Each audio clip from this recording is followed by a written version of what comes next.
Julia Anderson with Real Talk. For Black History Month, we are going to give little-known historical facts about, well, Black history. Sitting in our chair tonight is Dr. Breonna Jackson. Welcome to our show, Dr. Jackson. Thank you for having me here. Tell us a little about yourself. I have a PhD in African Studies with an emphasis on world history. And who are you going to talk about today? I'm going to present to you Angela Davis. Please continue. Angela Yvonne Davis was born on January 26, 1944, to Frank and Sally Davis. Her father was a businessman and a high school teacher, and her mother was an elementary school teacher.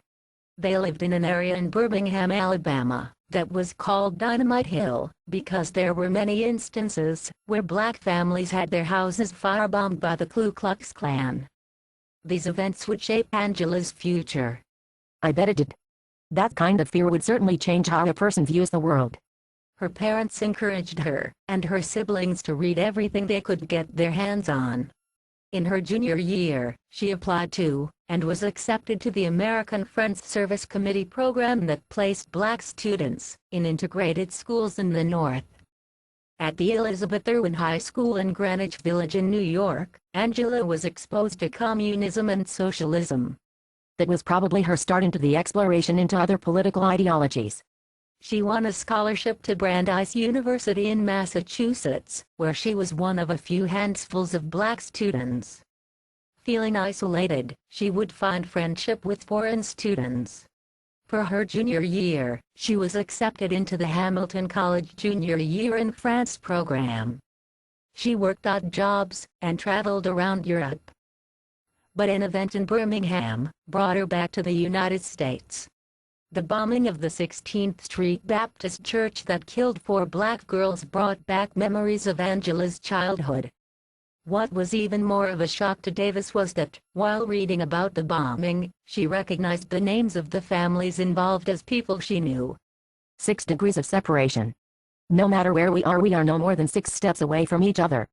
Returning to the U.S., Davis joined the Black Panther Party and SNCC, Student Nonviolent Coordinating Committee. A year later she joined the American Communist Party. Angela got a job teaching at UCLA, but was fired from that job when the FBI told the California Board of Regents about her membership in the American Communist Party. Then Governor Ronald Reagan made it his mission to see that she never get a job teaching in the state of California again. I bet that fact is glossed over when the Reagan loves contingent talk about Ronald Reagan.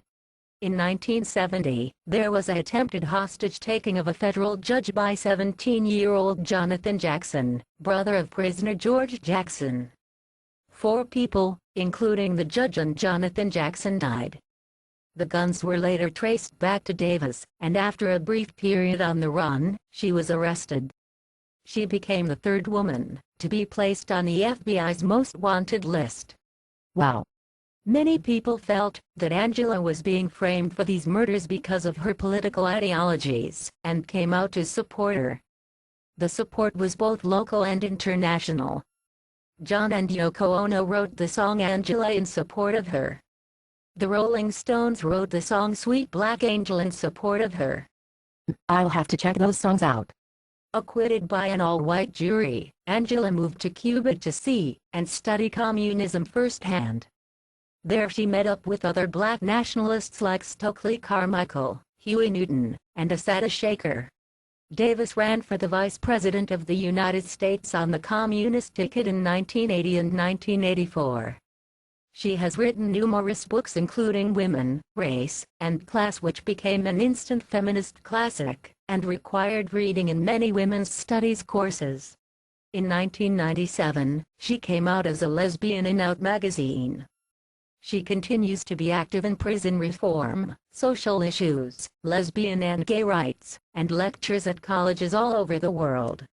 Whoa, wow, that's an elder we need to hear more from. We certainly do and will. She is still an active speaker at human and social rights events and rallies. Thank you, Dr. Jackson, for this dynamic presentation. Thank you for having me here today. Thank you all for being here today. This is Julia Anderson with Real Talk. Bye-bye.